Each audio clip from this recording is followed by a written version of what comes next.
नमस्कार विद्यार्थिनी मैत्रिणींनो, या पुढची व्यावसायिक सेवा आपण सुरू करणार आहे आणि ती म्हणजे गोदाम. आता गोदाम म्हणजे काय हे आधी आपण पाहूया. गोदाम याला साठवणूक असं देखील म्हणतात अथवा साठवणूक ही मालाच्या अथवा वस्तूच्या संदर्भात आहे. म्हणजे माल आणि वस्तू ज्या ठिकाणी साठवून ठेवल्या जातात त्याला गोदाम किंवा साठवणूक असं म्हणतात. या साठवणुकी संदर्भातील सर्व क्रियांचा समावेश होतो, ज्यात मालाची सामानाची साठवणूक आणि संरक्षणाशी संबंध असते. गोदाम हे माल साठवणुकीचे एक साधन आहे. साठवणूक हे उत्पादनाच्या वस्तूच्या उत्पादनापासून वापरायच्या वेळेपर्यंत संग्रहित वस्तूचा साठवण आणि साठवणुकीशी संबंध असलेल्या क्रियाचा समूह म्हणून ओळखले जाते. थोडक्यात काय की माल आणि वस्तू ज्या ठिकाणी साठवल्या जातात त्याला साठवणूक असं म्हणतात. म्हणजे मालाचं उत्पादन वस्तूला बाजारपेठेत मागणी येण्याच्या अगोदर होत असतं आणि त्यामुळं वस्तूला बाजारपेठेमध्ये मालाची मागणी येईपर्यंत तो माल साठवून ठेवणं गरजेचं असतं. याला साठवणूक किंवा गोदाम असं म्हणतात. आपण याची व्याख्या पाहतोय. वस्तूच्या अथवा मालाच्या साठवणुकीसाठी अथवा जमा करण्यासाठी केलेले आस्थापन म्हणजे साठवणूक किंवा गोदाम होय. व्याख्या अतिशय साधी आणि सोपी आहे.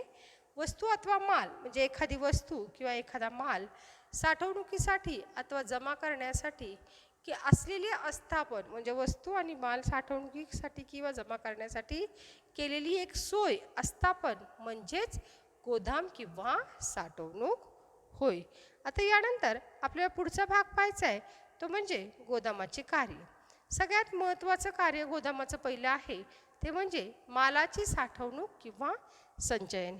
हे गोदामाचे मूलभूत कार्य आहे. अतिरिक्त उत्पादन जी ताबडतोब आवश्यक नाहीत ती उत्पादने गोदामामध्ये सुरक्षितरित्या साठवली जाऊ शकतात आणि आवश्यकतेनुसार पुरवली जाऊ शकतात. म्हणजे आता काय होतंय, मागणीपूर्व माल तयार होतोय आणि तो माल अतिरिक्त जो माल आहे ज्याची ताबडतोब आवश्यकता नाही आहे असा माल सुरक्षितरित्या त्याचे कुठलेही गुणवैशिष्ट्य म्हणजे त्याच्यातले जे हे आहेत गुणवैशिष्ट्य म्हणजे त्याचं स्वरूप जे आहे न बदलता किंवा त्याच्यातलं थोडक्यात काय की बिस्किट जे आहे ते बिस्किटाच्या रॅपरमधलं जे बिस्किट आहे त्याची क्वालिटी टिकून राहून ज्या वेळेला गरज लागेल त्यावेळेला बाजारपेठेमध्ये पुरवण्यासाठी आणि त्याची साठवणूक करण्याचं पहिलं कार्य म्हणजे मालाची साठवणूक किंवा संचयन हे गोदामाचे पहिलं कार्य आहे. किंमत स्थिरीकरण. आता किमतीमध्ये उतार चढाव कधी होतो, मालाच्या मागणी पुरवठ्यामध्ये उतार चढाव झाला तर किंमत स्थिर राहत नाही. म्हणजे बाजारपेठेमध्ये मागणी आली आणि मालाचा पुरवठा झाला नाही तर किमतीमध्ये वाढ होते आणि खूप मोठ्या प्रमाणात मालाचा पुरवठा झाला आणि मागणी कमी आली तर किमतीमध्ये घट होते. किंमत स्थिर कधी राहते, मागणी आणि पुरवठा समतोल राहिल्यानंतर किंमत स्थिर राहते आणि हे किंमत स्थिरीकरण करण्याचे प्रमुख कार्य गोदामाद्वारे केलं जातं. बघा, किंमत स्थिरीकरण प्रक्रियेत गोदामे महत्त्वाची भूमिका बजावतात. किंमत स्थिरीकरण हे केवळ उपयुक्तता साधून केले जाते. गोदामामध्ये सहसा मालाचा साठा मोठ्या प्रमाणात केला जातो. जेव्हा बाजारपेठेमध्ये वस्तूची कमतरता असते तेव्हा त्या वस्तू गोदामाद्वारे पुरवल्या जातात, ज्यामुळे मागणी आणि पुरवठ्याच्या फरकामुळे किमतीत वाढ होण्यापासून टाळण्यासाठी किंमत स्थिर होण्यास मदत होते. थोडक्यात मागणी वेळ उपयुक्तता म्हणजे बाजारपेठेमधचं गोदामाचं सर्वात महत्त्वाचं कार्य आहे किंमत स्थिरीकरण करणं. किंमत स्थिरीकरण कधी होते तर बाजारपेठेमध्ये वेळ उपयुक्तता साधून घेतली तर, म्हणजेच बाजारपेठेमध्ये वस्तूची कमतरता भासू नाही दिली तर किंमत स्थिर होते. म्हणजे वस्तू मागणी आणि पुरवठा याच्यामध्ये समतोल होत नाही आणि मागणी आणि पुरवठा याच्यामध्ये फराकत केली नाही तर किंमत स्थिर राहते आणि हे किंमत स्थिर करण्याचं कार्य गोदामाचं आहे. पुढचं आहे जोखीम स्वीकारणे. जेव्हा वस्तू गोदामामध्ये साठवल्या जातात त्या चोरी, आग इत्यादी स्वरूपात त्याची बरीच जोखीम स्वीकारावी लागते. गोदाम अशा प्रकारे बनवले जातात जेणेकरून ते धोके कमी होतात. गोदाम चालकावर वस्तू सुरक्षित ठेवण्याची आणि योग्य ती काळजी घेण्याचे बंधन असते. वस्तू अशा मालाच्या होणाऱ्या हानीपासून व नुकसानीपासून गोदाम चालक जबाबदार असतो. गोदामाचं तिसरं कार्य आहे जोखीम स्वीकारणे. जोखीम स्वीकारणे म्हणजे माल जेव्हा गोदामात ठेवला जातो, साठवून ठेवला जातो, त्या मालाची चोरी होऊ नये किंवा त्या मालाला कुठल्याही स्वरूपाची आग लागू नये यासाठी गोदाम चालक जोखीम पत्करत असतो. म्हणजे मालाचं नुकसान होणार नाही याची काळजी घेण्याचं काम गोदामाने केलेलं असतं. गोदाम अशा प्रकारची बनवलेली असतात की ज्यापासून मालाची चोरी आणि आग होऊ नये, आणि म्हणून वस्तू सुरक्षित ठेवण्याची व तिची काळजी घेण्याची आणि वस्तूला कुठल्याही प्रकारची हानी होऊ देणार नाही याची काळजी घेण्यासाठी गोदाम चालक जबाबदार असतात. त्यामुळे ते एक प्रकारची जोखीम पत्करत असतात आणि अशा प्रकारचं जोखीम पत्करायचं कार्य गोदाम करत असतो. पुढचं कार्य आहे वित्तपुरवठा. गोदाम चालवणाऱ्या संस्थाकडनं किंवा इतर वित्तीय संस्थाकडनं गोदामात साठवलेल्या मालावर वस्तूवर वित्तपुरवठा केला जाऊ शकतो. सदर वस्तू माल या वित्तीय संस्थासाठी सुरक्षितता म्हणून काम करतात. अशा पद्धतीने गोदाम व्यवसायासाठी अर्थसहाय्य देण्याचे काम करतो. आता ज्या वेळेला वस्तूचं उत्पादन होतं त्यावेळेला लगेचच बाजारपेठेमध्ये मालाला मागणी येत नाही आणि ती मागणी येईपर्यंत तो माल साठवून ठेवावा लागतो. परंतु अशा साठवून ठेवलेल्या मालावर गोदाम चालक पैशाचा म्हणजे वित्त पुरवठा करतो आणि ज्या व्यक्तींनी ती वस्तू तयार केलेली आहे त्यांना, त्या व्यावसायिकांना अर्थसहाय्य मिळतं आणि असं माल तारण ठेवून त्याच्यावर अर्थसहाय्य देण्याचं कार्य गोदाम करतं. पुढचं आहे वर्गवारी आणि प्रतवारी. आजकाल बऱ्याचशा गोदामामध्ये वर्गवारी आणि प्रतवारी करण्यासाठी तसेच संवेष्टनासाठी इतर प्रकारच्या प्रक्रियासाठी सुविधा पुरवल्या जातात. मागणीप्रमाणे मालाचे सोयीस्कर वेष्टन केलं जातं. वेष्टन म्हणजे पॅकिंग इन. वर्गवारी आणि प्रतवारी म्हणजे मालाची प्रत आणि वर्ग ठरवणं, आणि हे काम सुद्धा हल्ली बऱ्याच गोदामामध्ये केलं जातं. मालाची वर्गवारी करणं, प्रतवारी करणं आणि संवेष्टन म्हणजे बांधणी, पॅकिंग करणं, अशा प्रकारचं कार्य देखील बऱ्याच गोदामामध्ये केलं जातं. पुढचं आहे वाहतूक. सगळ्यात महत्त्वाचं म्हणजे पुढचं कार्य आहे ते म्हणजे वाहतूक. वाहतूक हे महत्त्वाचं कार्य आहे. म्हणजे एका ठिकाणाहून दुसऱ्या ठिकाणी माल पोहोचवण्याची सुविधा करण्याचे कार्य वाहतुकीद्वारे वाहतूक करण्याचं म्हणजे माल गोदामामध्ये ठेवून तो माल वाहतूक सुविधा उपलब्ध करून देण्याचं कार्य गोदाम करतं. बघा, गोदामधारक मोठ्या प्रमाणावर माल गोदामात ठेवण्यासाठी वाहतूक सुविधा उपलब्ध करून देतात. सदर वाहतुकीमध्ये माल एका ठिकाणाहून गोळा करून इच्छित स्थळी पोहोचवण्याचे काम गोदामाद्वारे केलं जातं आणि हे वाहतुकीचं कार्य गोदामाद्वारे केलं जातं. वेळ आणि स्थल उपयोगिता. गोदामे वस्तूची मागणी येईपर्यंत वस्तू जतन करून वेळ उपयोगिता निर्माण करतात. तसेच ज्या ठिकाणी वस्तूची आवश्यकता आहे त्या ठिकाणी माल पोचून स्थल उपयोगिता. वेळ आणि स्थल उपयोगिता. वेळ म्हणजे काय की वेळ आणि वेळ म्हणजे ज्या वेळेला मागणी येईल त्या वेळेला पुरवठा करणं, आणि स्थल म्हणजे ज्या ठिकाणी मागणी येईल त्या ठिकाणी माल पोचवणं. आता वस्तूला मागणी येईपर्यंत वस्तू जतन करून म्हणजे वस्तू सुरक्षित ठेवण्याचं कार्य गोदामाद्वारे केलं जातं. त्यामुळं ज्या वेळेला मागणी येईल त्या वेळेला तो माल पोहोचवला जातो, म्हणून वेळ उपयोगिता निर्माण केली जाते. तसेच ज्या वस्तूची आवश्यकता आहे, ज्या ठिकाणीच्या वस्तूची आवश्यकता आहे त्या ठिकाणी तो माल पोहोचवला जातो, त्या ठिकाणी स्थल उपयोगिता निर्माण केली जाते. पुढचं 8वं कार्य आहे प्रक्रिया. काही वस्तू अशा असतात की ज्या वापरण्यापूर्वी त्याच्यावर प्रक्रिया करणं गरजेचं असतं आणि अशा वस्तूवर प्रक्रिया करण्याचं कार्य गोदामाद्वारे केलं जातं. काही वस्तू जशा बनवल्या जातात तशाच त्या वापरल्या जात नाहीत. सदर उत्पादनावर ठराविक प्रक्रिया करून वापरण्यायोग्य बनवल्या जातात. उदाहरणार्थ तांदूळ पॉलिश केला जातो, फळे पिकवली जातात. इथे काही वेळा गोदाम चालक या मालकांना प्रक्रिया करण्यासाठी आवश्यक सुविधा देखील पुरवतात. म्हणून अशा प्रकारे मालावर प्रक्रिया करण्याचं कार्य गोदाम करतात. म्हणजे काही वस्तू अशा असतात की ज्या शेतामध्ये उत्पादित केल्यानंतर जशाच तशा वापरता येत नाही, त्याच्यावर प्रक्रिया करावी लागते आणि अशी प्रक्रिया करण्याचं कार्य गोदाम चालक या मालांना प्रक्रिया करण्यासाठी आवश्यक सुविधा पुरवतात. म्हणजे फळं पिकवणं असेल किंवा तांदळाला पॉलिश करणं असेल. पुढचं आहे आता यानंतरचा पुढचा प्रकार आहे ते म्हणजे गोदामाचे प्रकार. पहिला प्रकार आहे तो म्हणजे खाजगी गोदामं. खाजगी गोदामं म्हणजे काय? खाजगी गोदामं म्हणजे जी गोदामं खाजगी व्यक्तीकडनं किंवा मोठ्या उत्पादकाकडनं, व्यापाऱ्याकडनं चालवली जातात त्या गोदामांना खाजगी गोदामं असं म्हणतात. खूप साध्या शब्दामध्ये सांगता येईल बघा. खाजगी गोदामं ही उत्पादक किंवा मोठे व्यापारी यांनी त्यांच्या मालाच्या साठवणुकीची गरज पूर्ण करण्यासाठी बांधलेली असतात. त्यांच्यामार्फत चालवल्या जातात. मोठ्या व्यावसायिक आस्थापनांना ज्यांना मोठ्या प्रमाणात माल साठवण्याची आवश्यकता असते अशी गोदामे ज्यांना बांधणे परवडते अशा व्यावसायिकांकडनं बांधली व देखभाल केली जातात. मोठे उत्पादक अथवा घाऊक विक्रेत्याकडे देशाच्या विविध भागात अशी गोदामे असू शकतात. खाजगी गोदामं म्हणजे काय? ज्या व्यक्तींनी आपला स्वतःचा माल साठवणुकीसाठी आपल्या मालाची साठवणुकीची गरज पूर्ण करण्यासाठी बांधलेली गोदामं असतात त्यांना खाजगी गोदामं असं म्हणतात. ही गोदामं त्यांनीच बांधलेली असतात, त्यांच्यामार्फतच चालवली असतात. अशी गोदामं मोठे व्यावसायिक बांधतात ज्यांना खूप मोठा माल साठवावा लागतो आणि गोदाम बांधणं त्यांना परवडतं.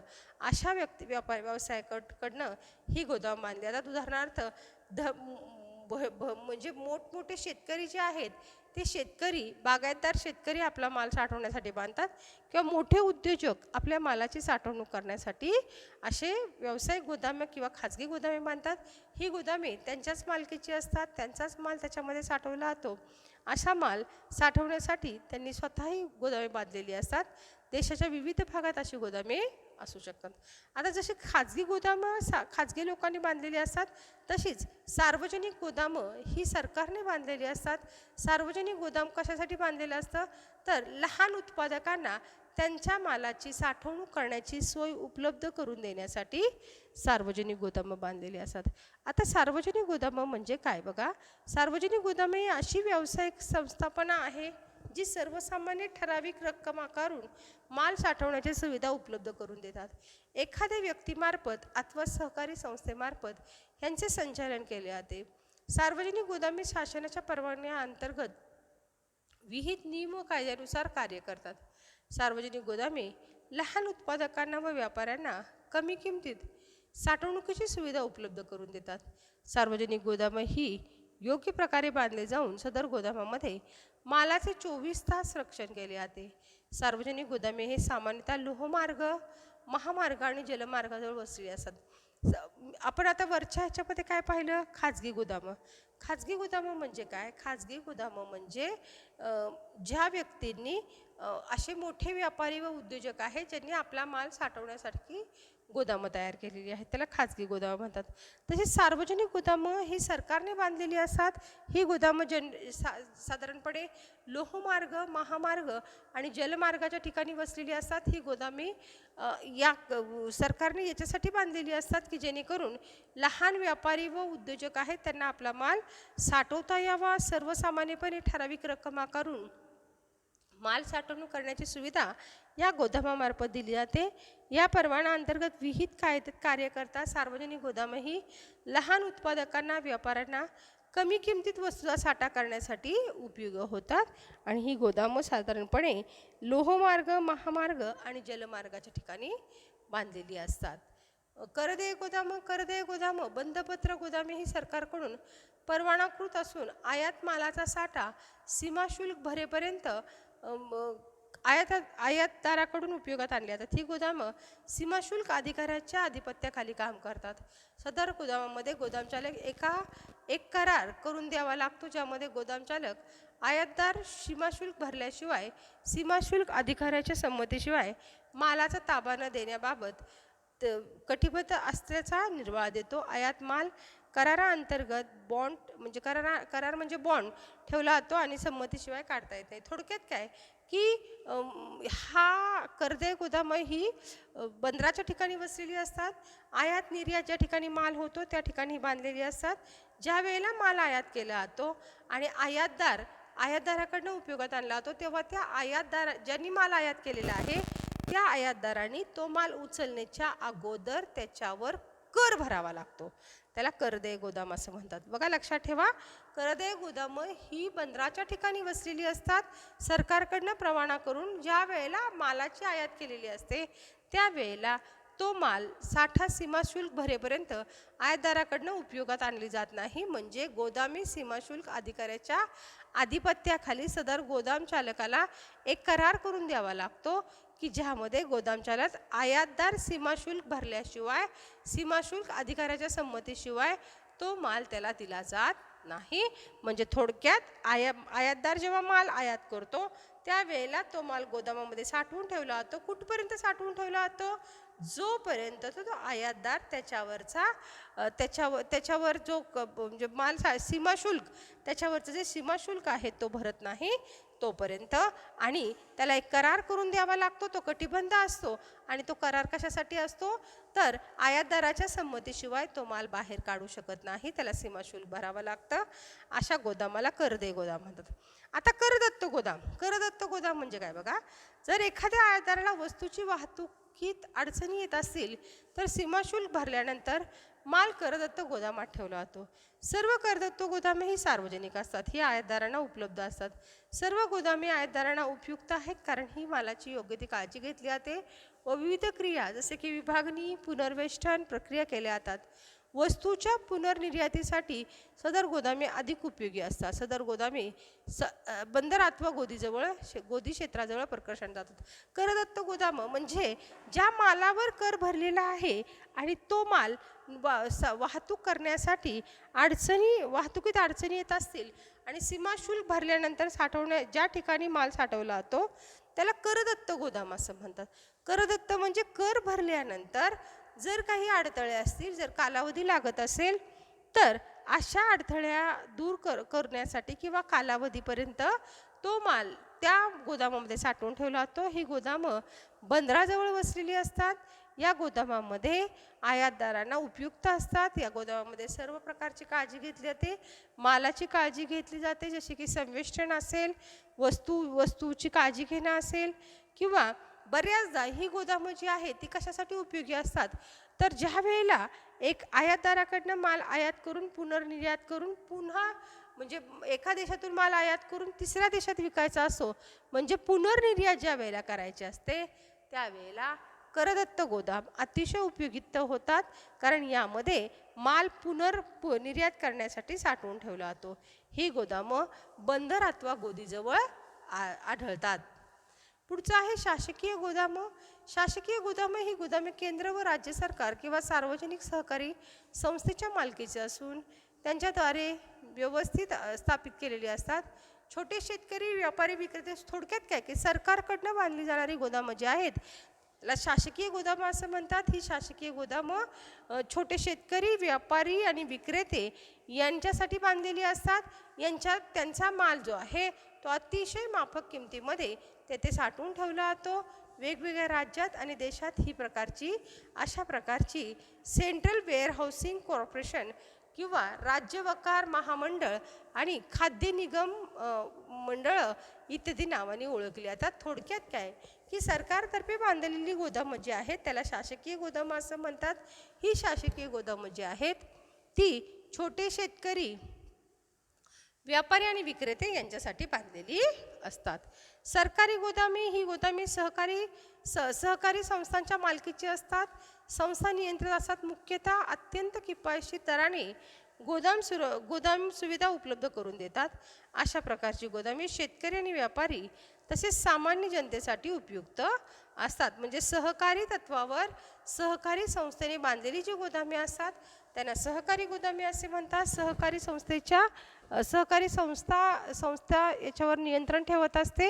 ही अत्यंत किफायतशीर दराने बांधलेली असतात आणि ही गोदामे शेतकरी आणि व्यापारी यांच्यासाठी बांधलेली असतात.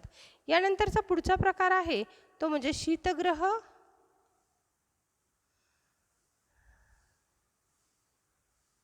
शीतगृह फळे, भाजीपाला, भाज्या आणि म्हणजे थोडक्यात काय की शीघ्रनाशी पदार्थ जे आहेत, शीघ्रनाशी पदार्थ म्हणजे फुले, फळे, भाज्या, दुग्धजन्य पदार्थ अशा वस्तूसाठी बांधलेली जी गोदामे आहेत त्यांना शीतगृह असं म्हणतात. नाशवंत वस्तूसाठी ही गोदामे बांधलेली असतात. याचा उपयोग शीतगृहासाठी होतो. ज्या शीघ्रनाशी वस्तू आहेत त्या वस्तू ताबडतोबरित्या खराब होणाऱ्या असतील तर अशा वस्तू साठवण्यासाठी जी गोदाम बांधलेली असतात त्यांना शीतगृह असं म्हणतात.